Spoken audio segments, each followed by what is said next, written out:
I wanted to do a follow-up on the video I did on male mother need. I want to look at male mother need, the origins of male mother need, from a specific psychological point of view. I want to specifically look at the psychological aspects of the origins. So let's first have a look at the relationship of the father to the daughter, the biological father to the daughter. The father is a protector and provider. He is a giver, but a giver of provision and protection. What's the relationship of the son to the mother? Well, she's a giver too, but she's a giver of nurturing, caring. These are very different relationships. The daughter receives from the father primarily stuff and protection in, well, you can see it as an abstract, but protection can manifest itself in, well, all manner of ways. You know, a house over, a roof over your head, food, well, that's part of provision. I mean, there's a lot of crossover there. But the father is a giver of physical stuff. He's a protector and provider. The mother to the son, however, the mother to the son, these are abstracts, caring, nurturing. Now, let's fast forward. Let's look at the sexualized adult relationship. The sexualized adult relationship of the female to the male is what?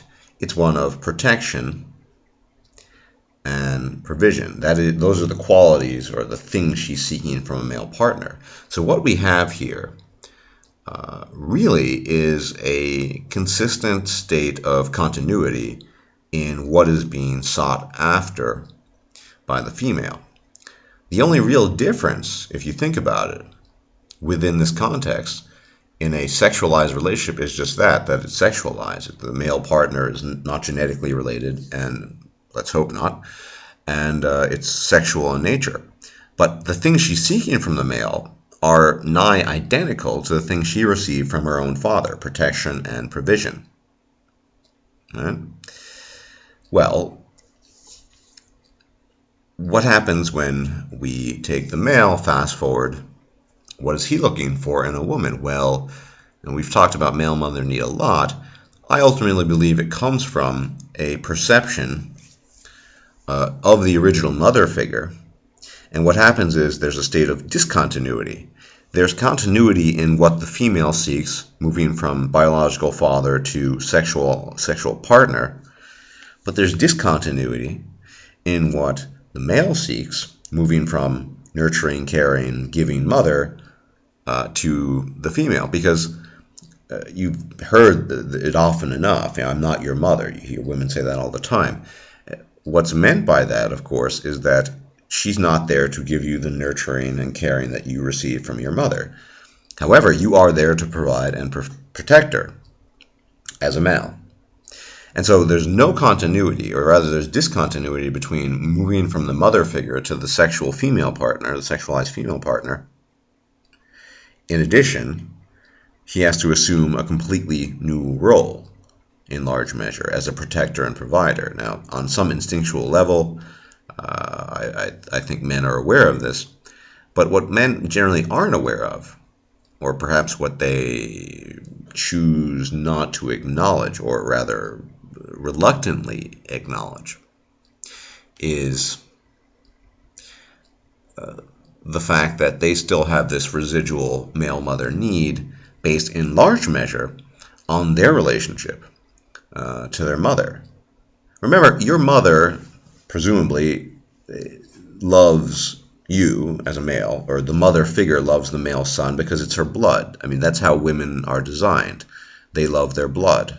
They don't love the male partner, and I'll get to that in a bit, but they're primarily preoccupied with the blood.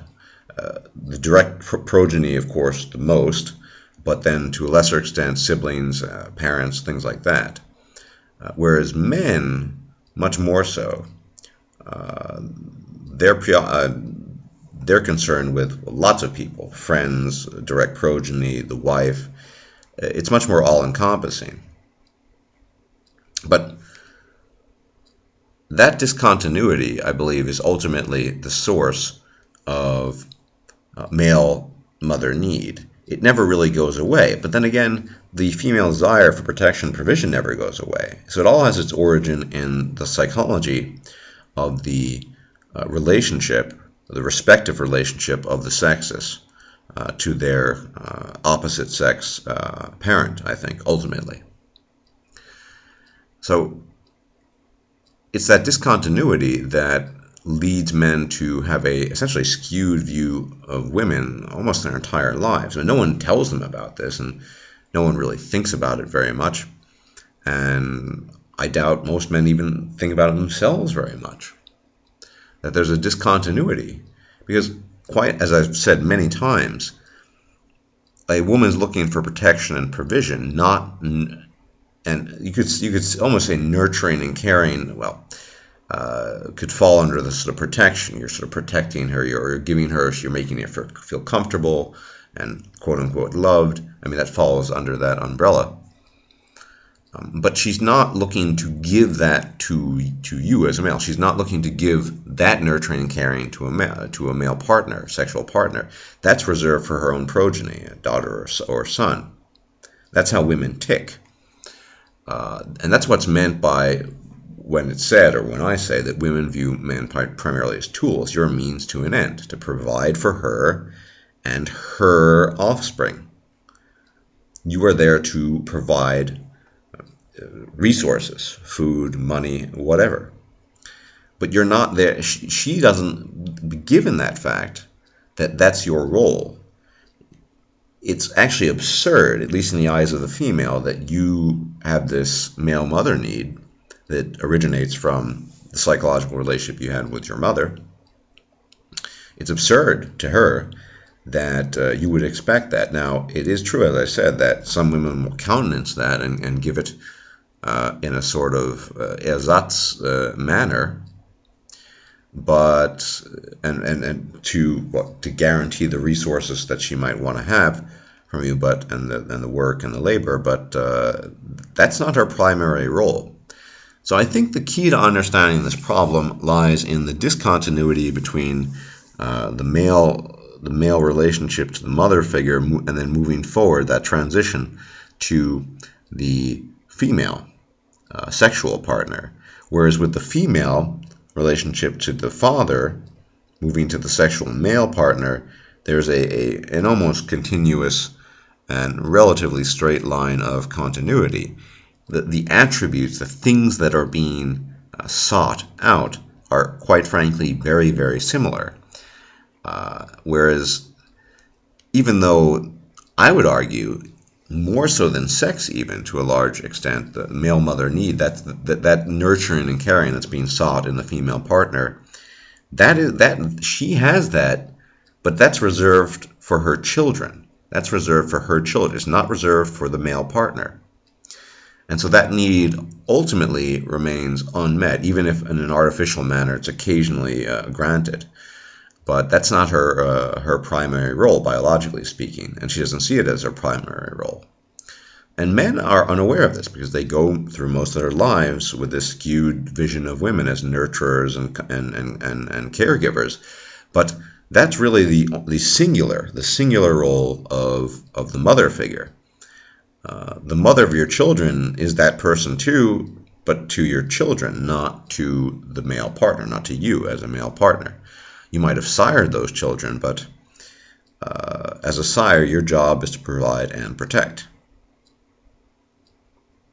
So, ultimately, I believe this key difference in the continuity between the male father-daughter relationship moving forward to the sexual partner, male relationship to the female, and vice versa, the relationship of the male son to the mother moving forward to the sexual partner, that one enormous advantage that women have is that biological and psychological continuity they have from moving from the father to the sexual partner, in seeking essentially the same thing, more or less, from the future partner, the sexual partner, the male partner, but that discontinuity between the male and what he's seeking in the female primarily. Now, of course, he wants sex, but like I said, I would argue the male mother need is far, far stronger than the sexual need, and that's ultimately what crushes men, I think, because they don't receive that. It's not a need that's really met, because women don't give that to their male partners; they give it to their children, and because of that, men suffer greatly. I think that's why they spend so much time yearning and pining away, and then when it all ends, they never receive to begin with, but then it becomes even more of a far removed dream. And like I said, I think that's why it's essential that men understand themselves and men understand women. And there's no reason to be angry at women. I know I'm constantly accused of being a misogynist and a woman hater and all these awful things, but quite frankly, I'm not angry at women. I'm not bitter, nothing. That's just the way they are. You don't get angry at a hungry wolf for attacking you because it's hungry. Or any sort of hungry animal, or dangerous animal. It's just following its instincts, and women follow their instincts just like men do. Following the male mother need instinct is just that. It's following an instinct as well. So there's no need to be angry at women about this, or bitter, or anything like that. But it is imperative that the basis of male mother need, as well as the fact that it exists, that it's acknowledged on the part of men, because it is a weakness, it's a vulnerability that we have, that's acknowledged, because until we acknowledge it, there won't be any understanding. So it's very important that men understand themselves in this regard, and equally important that men understand women in this regard, what women's roles are, biologically speaking.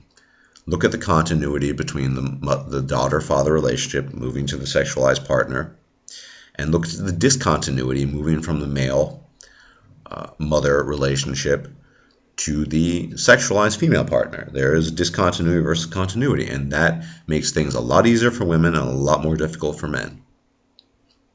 And women know this. Women know this because, well, they have it in them and they give it to their children, and they know that that's what men are seeking after. They instinctively feel that. They can use it to manipulate men. They often do.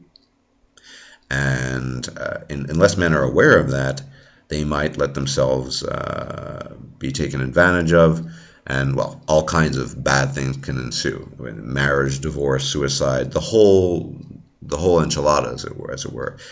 All those things can arise from a misunderstanding or lack of understanding of this core dynamic. So that's why it's essential to understand these things. Anyway, I hope that clarifies in a nutshell. I can't afford to keep this video too long. I'm going to split it into several parts. The psychological origins of male-mother need. Right? Discontinuity in the male-mother relationship moving forward, but continuity in the father-daughter moving forward. And because of that, very different needs that need to be met, needs that are not met in a sexual relationship for the male, but are in fact met because of the continuity in the sexual relationship for the female. Anyway, thanks for watching. May the gods be with you, and take care.